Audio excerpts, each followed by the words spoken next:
July 14th, 1941. 1400 hours. The Borisov-Orsha Road, Western Soviet Union.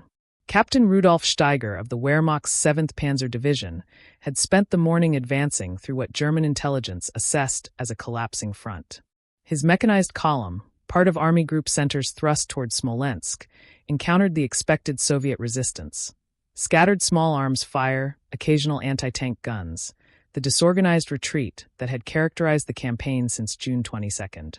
Then, at 1437 hours, according to his combat log later captured by Soviet forces, Steiger recorded hearing a sound unlike anything in his 3 years of military service. A shrieking roar, as if the air itself was tearing apart. 16 rockets, each carrying 49 pounds of high explosive, impacted across a 300-yard front in 7 seconds. The BM-13 multiple rocket launcher system that fired them sat concealed in a birch forest 1,500 yards distant, operated by Battery Commander Senior Lieutenant Ivan Flerov of the 7th Independent Experimental Battery of Jet Mortars. What happened in those 7 seconds would fundamentally challenge German assumptions about artillery warfare that had been refined since the Franco-Prussian War of 1870. If you're enjoying this deep dive into the story, hit the subscribe button and let us know in the comments from where in the world you are watching from today. The German column suffered 37 immediate casualties, according to Wehrmacht medical records.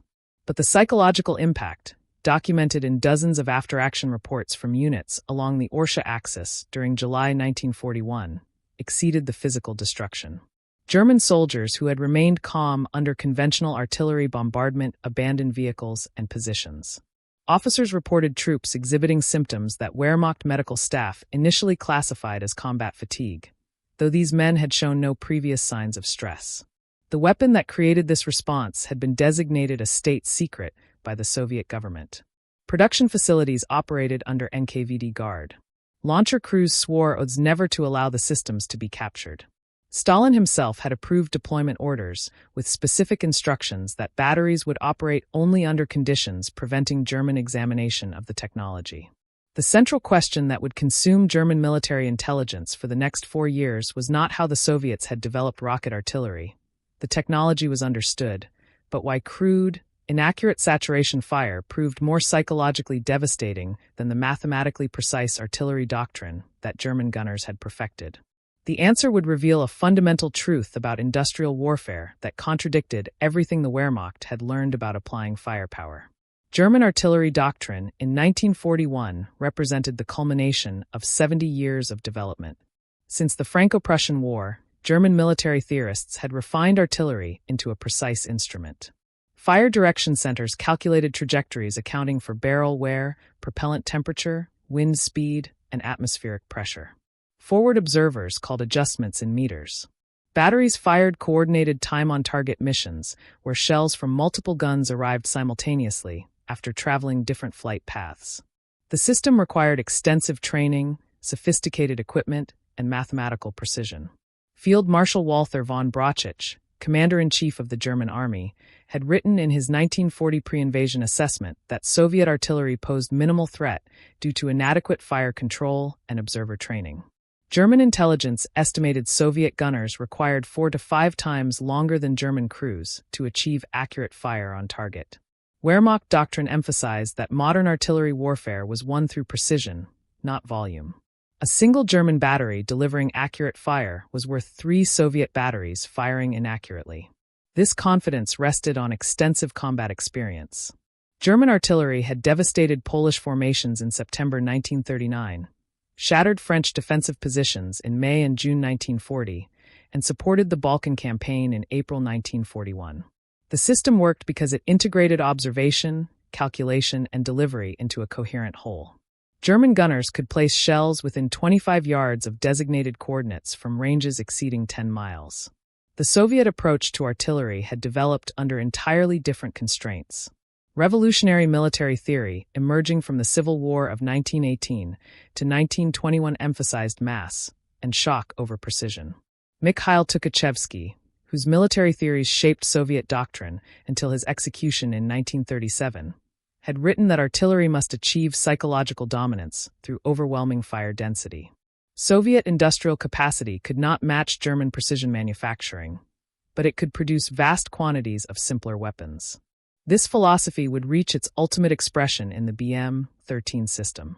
The rocket technology itself traced back to the 1920s when Soviet engineers began exploring solid-fuel rockets for military applications. The Gas Dynamics Laboratory in Leningrad, established in 1921, conducted initial experiments under engineer Nikolai Tikhomarov. By 1937, the Rocket Scientific Research Institute had developed stable solid rocket motors using nitrocellulose-based propellant. These motors were crude compared to German guided rocket programs, but they were reliable and simple to manufacture. What distinguished Soviet development was not technological sophistication, but industrial practicality. The M-13 rocket that would arm the BM-13 launcher used a simple steel tube filled with solid propellant, a basic contact fuse, and a high-explosive warhead. No complex guidance systems, no precision machining, no components requiring specialized factories. A mid-level industrial facility could produce thousands of rockets monthly using standard materials and semi-skilled labor. The launcher mechanism was equally pragmatic. Engineers at the Kompressor factory in Moscow designed a system of 16 rails mounted on a ZIS-6 truck chassis. The rails, angled at 45 degrees, held rockets in place with simple clamps. Electrical firing circuits triggered igniters in sequence, launching all 16 rockets in 7 to 10 seconds. Total system cost, according to Soviet industrial records, was less than 3 conventional artillery pieces. Production time was measured in days rather than months. German intelligence had tracked Soviet rocket experiments through the 1930s. Abwehr reports from 1938 noted test facilities near Moscow, but assessed the technology as tactically insignificant. German military analysts concluded that unguided rockets could never achieve the accuracy necessary for effective artillery fire. A 1940 Wehrmacht technical assessment stated that rocket dispersion patterns, typically 300 to 500 yards at maximum range, made the weapons unsuitable for modern warfare, where precision fire was essential. This assessment was mathematically correct. The M-13 rocket, when fired at its maximum range of 5.5 miles, could impact anywhere within a rectangular area roughly 300 yards by 500 yards. A German artillery battery, firing the same number of rounds, would place them within a 25-yard circle. By every technical measure, the Soviet system was inferior. But Soviet designers were not trying to match German precision. They were creating something fundamentally different, a weapon that sacrificed accuracy for psychological impact, that replaced calculation with saturation, that valued shock over surgical strikes. The mathematics of their system calculated not hit probability on specific targets, but rather the certainty of creating unlivable conditions across entire defensive zones. The development accelerated after German victories in Poland demonstrated the effectiveness of coordinated armor and artillery. Soviet military leadership, observing how German precision fire supported rapid advances, reached a counterintuitive conclusion. They could not match German precision with their industrial base and training infrastructure, but they could overwhelm German defensive doctrine with volume and speed of fire that no amount of precision could counter. By April 1941, the BM-13 system had completed field trials. 7 experimental batteries received orders to maintain absolute operational security. Crews were forbidden from discussing their weapons, even with other Soviet military personnel. The launchers traveled covered by tarpaulins, deployed only at night, and withdrew immediately after firing. Battery Commander Flerov received his operational assignment on July 1, 1941, 9 days after the German invasion began. The deployment orders reflected unusual priorities. Batteries would not support conventional artillery missions. They would not fire preparatory barrages for infantry assaults. Instead, they would target German columns during movement, striking at moments when troops were concentrated and psychologically unprepared. The goal was not to destroy enemy units through systematic fire, but to create shock and disruption through sudden, overwhelming bombardment. German forces advancing through Soviet territory in July 1941 had developed expectations about combat. Soviet resistance followed predictable patterns: initial contact, defensive fire, eventual withdrawal or encirclement. German soldiers had learned to assess threat levels and respond accordingly. Artillery fire meant seeking cover and waiting for the barrage to end. Anti-tank fire required tactical maneuvering. The Wehrmacht had encountered nothing in Poland, France, or the Balkans that their doctrine could not address. This confidence extended to artillery exchanges. German counter-battery fire typically silenced Soviet guns within minutes. Forward observers called coordinates, fire direction centers calculated trajectories, and German shells landed on Soviet positions with devastating accuracy. The system had proven itself in every campaign. When Soviet artillery opened fire, German procedure was to identify positions, call counter-battery missions, and eliminate the threat through superior gunnery. Battery Commander Flarev understood that his rockets could not survive a counter-battery duel with German artillery. His orders emphasized this reality. Fire the entire loadout in minimum time, then withdraw before German observers could identify his position and call fire missions. The BM-13 system's tactical value rested entirely on its ability to deliver massive fire and escape before retaliation arrived. This made it fundamentally different from conventional artillery, which occupied positions for sustained fire missions. The M-13 rocket that armed the BM-13 launcher measured 5 feet 11 inches in length with a diameter of 5 1/8 inches. The warhead contained 49 pounds of TNT-based high explosive. The solid fuel motor burned a mixture of nitrocellulose and nitroglycerin, generating thrust for approximately 1.1 seconds before burnout. Maximum range under optimal conditions reached 8.5 miles, though effective combat range typically remained between 3 and 5.5 miles to ensure adequate accuracy for area saturation. The rocket's construction revealed Soviet priorities. The body consisted of welded steel tubing requiring no specialized manufacturing. The motor casing used the same steel stock as artillery shell casings.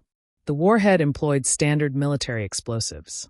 The contact fuse mechanism was identical to conventional artillery shells. Every component could be produced in existing Soviet factories without retooling or specialized equipment. This design philosophy meant that ammunition production could scale rapidly when needed. Each BM-13 launcher carried 16 rockets in 2 rows of 8, mounted on rails welded to a rotating frame. The entire launcher assembly weighed approximately 2 tons when loaded. The ZIS 6-truck chassis could traverse rough terrain at speeds up to 25 miles per hour when roads permitted. From halt to first round away required approximately 5 minutes for experienced crews. From first round to 16th round took 7 to 10 seconds. Complete reload from ammunition trucks required 20 to 30 minutes, though tactical doctrine emphasized withdrawal after firing rather than remaining in position to reload. The electrical firing system used a simple sequential igniter controlled by a hand-cranked generator. Battery Commander Flarev's crew had trained for 6 weeks on the system at a facility outside Moscow. Training emphasized speed of deployment, rapidity of fire, and immediate withdrawal. Crews practiced setting up launchers in darkness, firing complete salvos, and departing positions within 8 minutes of arrival. This mobility distinguished the system from conventional artillery, which occupied firing positions for extended periods. Soviet production capacity for the BM-13 system expanded rapidly after the initial July 1941 combat trials proved successful. The Kompressor factory in Moscow produced the first experimental launchers in June 1941. By August, 3 additional facilities began production. Soviet industrial records indicate that by December 1941, factories were completing approximately 100 launchers monthly. Rocket production reached higher volumes. The same facilities producing conventional artillery shells converted portions of their capacity to M-13 rockets, achieving monthly production of tens of thousands of rounds by autumn 1941.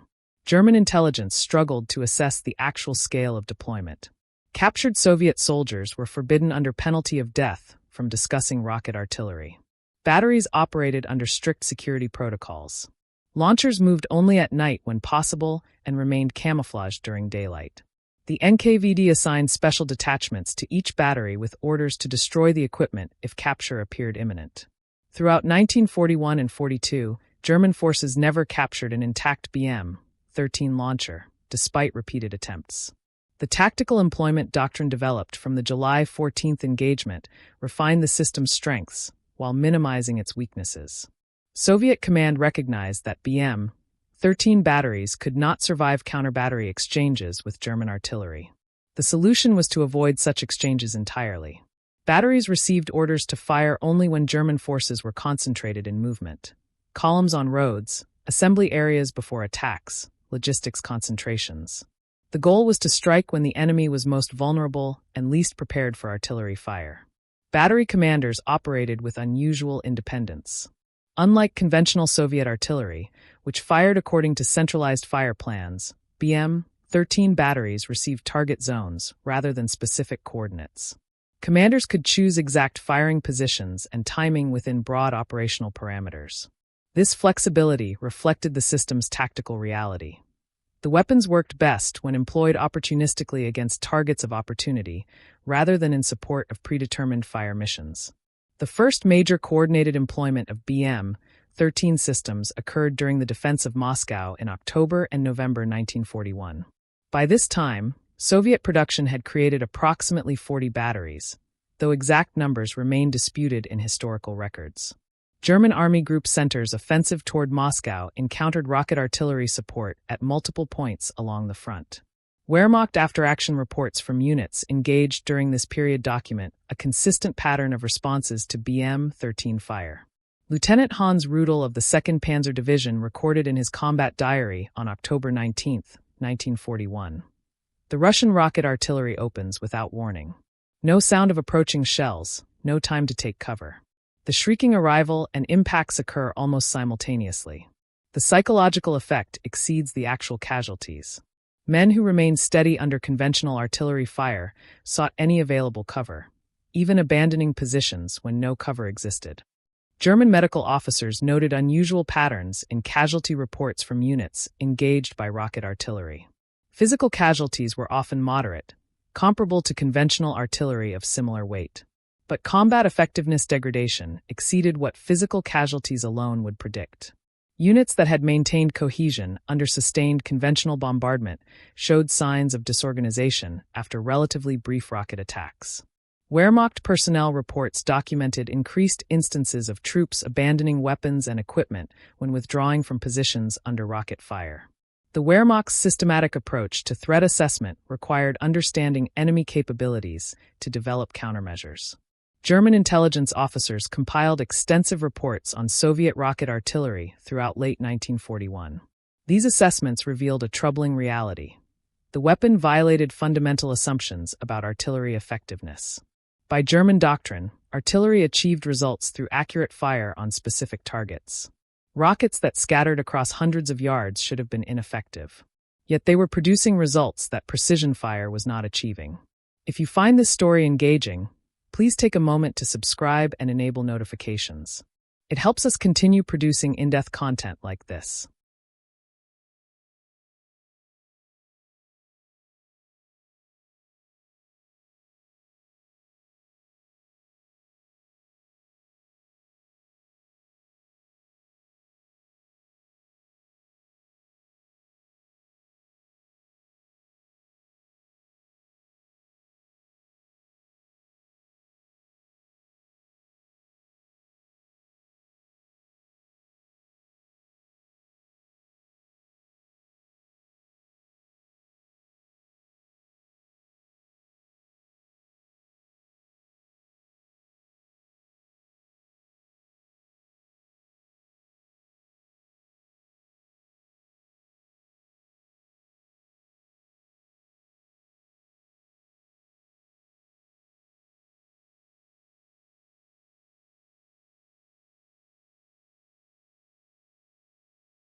Colonel Heinrich Eberbach, commanding elements of the 4th Panzer Division, submitted a detailed analysis to Army Group Center Headquarters in November 1941. His report, preserved in Wehrmacht archives, noted that Soviet rocket artillery created area denial effects that German precision fire could not replicate. A conventional artillery battery might neutralize specific strong points through accurate fire. A rocket battery made entire zones temporarily uninhabitable. German troops would not advance through areas under rocket fire, even when actual casualties were light. The psychological mechanism was straightforward, but unprecedented in German experience. Conventional artillery announced itself. The sound of distant guns, the whistle of approaching shells, seconds to seek cover. Soldiers developed responses that provided some sense of control. When you heard shells coming, you dove into cover, you survived. The system worked often enough that troops maintained confidence in their ability to manage artillery threat through proper tactical behavior. Rocket artillery eliminated this sequence. The first indication of attack was impacts. The shrieking sound that terrified German soldiers was not approaching rockets, but rockets that had already arrived. There was no warning, no time to react, no tactical behavior that could improve survival odds. Soldiers who survived conventional barrages through skillful use of terrain found themselves equally exposed to rocket fire. Every learned response became useless. Wehrmacht tactical doctrine had no framework for addressing this reality. German defensive training emphasized using terrain, dispersing forces to minimize artillery effectiveness, and maintaining positions under fire. These techniques worked against precision artillery. They provided no advantage against weapons that saturated entire areas regardless of how skillfully troops used terrain. A soldier in a perfect defensive position and a soldier in the open had nearly identical vulnerability to rocket attack. The dispersion problem became particularly acute. German doctrine called for spreading defensive positions to prevent artillery from achieving multiple casualties per shell. This worked when artillery fired at specific targets with limited ammunition. But 13 batteries firing 16 rockets in 7 seconds covered dispersion patterns that German defensive spacing could not avoid. Spreading out provided no safety because the fire pattern covered the dispersed positions anyway. German counter-battery doctrine also proved inadequate. Wehrmacht procedure called for identifying enemy artillery positions through sound ranging and flash spotting, then neutralizing them with counter-battery fire. This required artillery to remain in position long enough for German observers to locate them and for German guns to fire counter-battery missions. 13 batteries violated these assumptions by firing complete loads in seconds, then withdrawing before German counter-battery fire could arrive. Forward observers reported Soviet rocket positions to German fire direction centers. Coordinates were calculated, counter-battery missions were fired at empty positions. The Soviet launchers had departed minutes earlier, already moving to new locations miles distant. German artillery officers expressed frustration that their superior gunnery skills were irrelevant when the enemy refused to remain in position long enough to be targeted. Major General Heinz Guderian, commanding the 2nd Panzer Army, noted in his memoirs that Soviet rocket artillery represented a new tactical reality for which our doctrine provided no effective response. We could not suppress weapons we could not locate, could not target positions that were abandoned before our counterfire arrived, and could not protect our troops through dispersion when the enemy saturated entire zones with fire. The collision between German precision doctrine and Soviet saturation tactics revealed a fundamental miscalculation in Wehrmacht planning. German military theory assumed that technological and tactical superiority would overcome Soviet numerical advantages. German soldiers were better trained, German equipment was more sophisticated, German doctrine was more refined. These advantages had proven decisive in Poland and France. They should have been equally decisive in the Soviet Union. But rocket artillery demonstrated that crude weapons, properly employed, could negate sophisticated doctrine. The 13 system succeeded not despite its lack of precision, but because of it. The very characteristics that made it inferior by German technical standards, lack of accuracy, inability to hit specific targets, wasteful ammunition expenditure, made it psychologically devastating in ways precision weapons could not match. German soldiers facing rocket fire understood intellectually that their odds of being hit by any individual rocket were low. But they also understood that no tactical skill could improve those odds, that survival was entirely random, that nothing they had learned provided any protection. By January 1942, Soviet production of BM-13 systems had reached industrial scale. Factories across the Soviet Union were producing approximately 300 launchers monthly along with hundreds of thousands of rockets.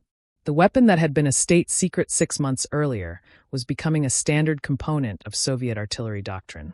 Guards mortar units, the official designation that maintained nominal security around the rocket artillery, were formed as independent regiments typically consisting of 3 to 4 batteries with a total of 36 launchers.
The naming convention itself revealed Soviet priorities. Guards designation indicated elite status normally reserved for units that had distinguished themselves in combat.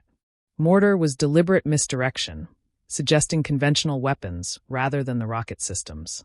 But soldiers on both sides knew what the designation meant. German troops began referring to the systems as Stalin's organs, due to the distinctive sound of multiple rockets firing in rapid sequence, a shrieking wail that resembled massive organ pipes. Battery Commander Ivan Flerov, who had fired the first combat salvo on July 14, 1941, continued operating his experimental battery through autumn 1941. Soviet records indicate his unit participated in the defense of Moscow, conducting rapid-fire missions against German positions throughout October and November. On October 7, 1942, Flerov's battery found itself surrounded by advancing German forces near Vyazma. Following his orders never to allow the launchers to be captured, Flerov destroyed his equipment and led his surviving crew in a breakout attempt. German records indicate they were killed in the fighting that followed. Flerov received posthumous recognition as a hero of the Soviet Union, though the specifics of his weapon remained classified for decades. The tactical evolution of BM-13 employment accelerated as more batteries entered service. Soviet artillery commanders developed increasingly sophisticated fire plans that combined conventional artillery with rocket systems. Standard procedure placed conventional guns on registered targets, specific coordinates with pre-calculated firing data, while rocket batteries engaged area targets and opportunity strikes.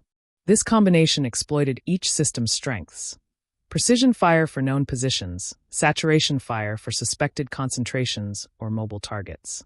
The Stalingrad campaign from August 1942 through February 1943 demonstrated rocket artillery's effectiveness in urban warfare. Soviet Guards mortar units fired into German-held city blocks, creating conditions that made occupation untenable. The rocket's inability to hit specific buildings became irrelevant when the goal was to make entire districts uninhabitable. German troops holding buildings in Stalingrad reported that rocket attacks forced evacuation more reliably than precision artillery, which might hit one building while leaving adjacent structures intact. Wehrmacht intelligence finally obtained detailed technical information on BM-13 systems in early 1943 when German forces captured damaged launchers during the Third Battle of Kharkov. Engineers examining the equipment were struck by its simplicity. A 1943 Abwehr technical assessment noted, The weapon represents crude engineering by German standards. No precision components, no sophisticated fire control, no advanced metallurgy. Yet it achieves psychological effects our own superior artillery cannot replicate. German industry attempted to develop equivalent systems. The Nebelwerfer rocket artillery program, which had existed since the 1930s for chemical warfare delivery, was adapted for high-explosive rockets. By late 1943, German forces deployed Nebelwerfer units using similar principles. Multiple rockets fired in rapid succession for saturation effect. But German production never matched Soviet scale. Where Soviet factories produced thousands of BM-13 launchers, German industry delivered hundreds of Nebelwerfers. Soviet doctrine had built around mass employment of rocket artillery. German use remained supplementary to conventional guns. The mathematical reality of rocket artillery versus conventional artillery became clearer as the war progressed. A German artillery battery with 6 guns firing well-aimed shots could achieve higher hit probability on specific targets than a Soviet rocket battery. But the rocket battery could engage dozens of targets simultaneously across a front that would require multiple conventional batteries to cover. The crude dispersion pattern that made rockets ineffective against point targets made them devastatingly effective against area targets. Soviet industrial capacity exploited this reality. By 1944, Soviet factories were producing M-13 rockets at rates exceeding 1 million rounds monthly. This ammunition expenditure would have been unsustainable for precision artillery, which required quality control, careful manufacturing, and extensive testing to ensure accuracy. Rockets needed only to ignite reliably and fly roughly straight. Manufacturing tolerances were loose, quality control was minimal, production was rapid.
The economic calculus favored the cruder weapon.